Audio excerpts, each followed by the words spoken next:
இந்த சைடு ஒரு போனஸ், இந்த சைடு ஒரு போனஸ், இந்த ரெண்டு சண்டையும் நடந்துட்டு இருக்குது. அன்புமணி ராமதாஸ் அவர்கள் பல இடங்கள்ல பதிவு செஞ்சிருக்கிறாரு. பல இடங்கள்ல மக்கள் எல்லாத்தையும் நீங்க ஜென்சிஸ் ஓட்டு போடுறதுக்குலாம் நிறைய தேவைப்பட்டீங்கல்ல, அதே மாதிரி பொது பிரச்சனைகள்லையும் ஈடுபடுங்க. இதே மாணிக்கம் தாகூர் அவர்கள் என்ன பண்ணியிருந்திருக்கணும், தமிழ்நாட்டுக்கு வரலன்னு பொங்கி எழுந்து இந்நேரம் நான் கிளம்பி போய் கர்நாடகாட்ட பேசிட்டு வரேன் அப்படின்னு போகாம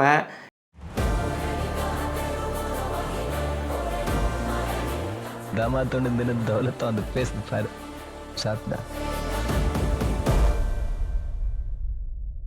அண்ட் ஒயிட் நேயர்களுக்கு அன்பு வணக்கம். என்ன ஒரு கட்சி எதிர்ப்பு அப்படின்னா, ஒரு ஆளுங்கட்சி எதிர்கட்சி சண்டை கட்டிக்குவாங்க. ஆனால் இங்கே ஒரு சண்டை நடந்துகிட்டு இருக்குது. இந்த சைடு ஒரு போனஸ், இந்த சைடு ஒரு போனஸ், இந்த ரெண்டு சண்டையும் நடந்துகிட்டு இருக்குது. அன்புமணி அவர்களுக்கும் மாணிக்கம் தாகூர் அவர்களுக்கும் ஒரு சண்டை நடந்துட்டு இருக்குது. அதுலேயும் அன்புமணி அவர்கள் என்ன சொல்கிறாரு அப்படின்னா, நீங்கள் ராகுல் காந்தியை மேகதாது அணை கட்டக்கூடாதுன்னு நீங்கள் சொல்லுங்கள், நான் காங்கிரஸ் கட்சியில் சேர்ந்துக்கிறேன் அப்படின்னு இணைந்து செயல்படுறேன் அப்படின்னு சொல்கிறாரு. ஆனால் மாணிக்கம் தாகூர் ஒருபடி சேர்த்தி போய் என்ன சொல்கிறாரு, நீங்கள் எங்கேயாவது ஒட்டி தான் அதிமுக இல்லை பிஜேபியோட ஒட்டி தான் நின்று நீங்கள் 4 எம்எல்ஏவை பெற முடியுது, ஆனால் நீங்கள் ஏன் தேவையில்லாமலாம் பேசுகிறீங்க அப்படின்னு சொல்கிறாரு. பல ஆண்டுகளாக நான் பார்த்துக்கிட்டு இருக்கிற என் பார்வையில் நான் சொல்கிறேன், அன்புமணி ராமதாஸ் அவர்கள் பல இடங்களில் பதிவு செஞ்சிருக்கிறாரு. பல இடங்களில் மக்கள் எல்லாத்தையும் நீங்கள் ஜென்சிஸ் ஓட்டு போடுறதுக்குலாம் நிறையா தேவைப்பட்டீங்கள்ல, அதே மாதிரி பொது பிரச்சனைகள்லையும் ஈடுபடுங்க. மேகதாது, காவேரி போன்ற பல பிரச்சனைகளை முன்னெடுத்து, அதாவது ஒரு குடிநீர் அப்படிங்கிறது ஒரு எல்லாத்துக்கும் ஒரு தேவையான ஒரு விஷயம், அத்தியாவசியம் அப்படிங்கிறது.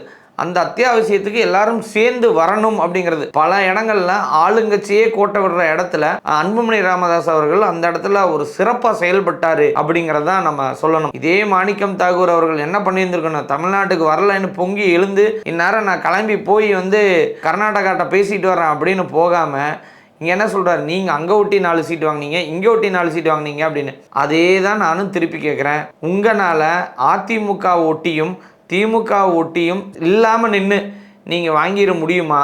அதை சொல்லுங்கள். என்னைக்காவது தனித்து நின்று நீங்கள் ஜெயிச்சிருக்கிறீங்களா? அதை சொல்லுங்கள். இல்லை நாங்கள் ஜெயிச்சிருவோன்னு உங்களுக்கு அதீதமான நம்பிக்கை இருந்ததுன்னா தாராளமாக நீங்கள் வார்டு மெம்பர் எலெக்ஷனில் வருது, தனித்து நின்று ஜெயிச்சு காட்டுங்க. அதே மாதிரி நாடாளுமன்ற எலெக்ஷன் வருதுல்ல, அதுலேயும் தனித்து நின்று ஜெயிச்சு காட்டுங்க. இப்போவே விவரமாக என்ன சொல்லிட்டீங்க, வெளியில் வந்தோடனையும் நாங்கள் இனிமேல் நாடாளுமன்றத்துக்கும் நாங்கள் தாவேகாவோட இணைந்தே செயல்படுவோம், தாவேகா சொல்லுச்சு அப்படின்னு. ஆனால் நீங்களே என்ன சொல்லிட்டீங்க, முன் ஒட்டிக்கிறேன் நாங்கள் அப்படின்னு சொல்கிறீங்க. அந்த ஒட்டிக்கோ கட்டிக்கோ இதெல்லாம் அன்புமணி அவர்களை பொறுத்தவரையிலும் இல்லை. அவர்கள் எங்கே ஒட்டுனாலும் கட்டுனாலும் மக்களுக்கான தேவைகளை அறிஞ்சு வெளியில் நிறைய இடங்களில் போராட்டம் செய்கிறாரு. தேவைகள் என்ன அப்படிங்கிறத சொல்கிறாரு. மக்களுக்கு ஒரு குடிநீர் வேணும், பாதுகாப்பு வேணும், கஞ்சா குட்கா போன்ற செயல்கள் இல்லாத ஒரு தமிழ்நாடு வேணும், கல்வியில் மேம்பட்டு வரணும். அந்த மாதிரி பல விஷயங்கள் அன்புமணி அவர்கள் சொல்கிறது பாராட்டக்கூடியதாக தான் இருக்குது. ஆனால் காங்கிரஸ் தரப்பில் பார்க்கும்போது காங்கிரஸ் எந்த இடத்துலையுமே ஒரு ஸ்கோர் பண்ணாத ஒரு கட்சி. என்ன சொல்லணும் அப்படின்னா, காங்கிரஸ்க்கு மேல்வட்ட தலைவர்களை தாண்டி தமிழ்நாட்டில் யாருமே இல்லாத ஒரு கட்சி அப்படின்னா அது காங்கிரஸ் தான். 0.01 ஓட்டு வங்கி இருக்குதா அப்படின்னு கேட்டால் இல்லை அப்படின்னு சொல்லக்கூடிய கட்சியும் காங்கிரஸ் தான். மக்கள் நலனுக்காக என்னைக்காவது தமிழ்நாட்டில் எதுக்காவது நின்றுக்கிறாங்களா? தலைவரை திட்டாங்கன்னா நிற்பாங்க, இல்லை வேற ஏதாவது அவங்களுக்கு தேவைன்னா நிற்பாங்க, இல்லை திமுகவோட கூட்டணினா அவங்க போராட்டம் பண்ணா போய் ஒட்டிட்டு நிற்பாங்க, அதிமுக அவங்க போராட்டம் பண்ணா ஒட்டிட்டு நிற்பாங்க. தன்னிச்சையா என்னைக்காவது நாங்க எதிர்த்து இந்த மாநிலத்தை எதிர்த்து நாங்க போராட்டம் பண்றோம்,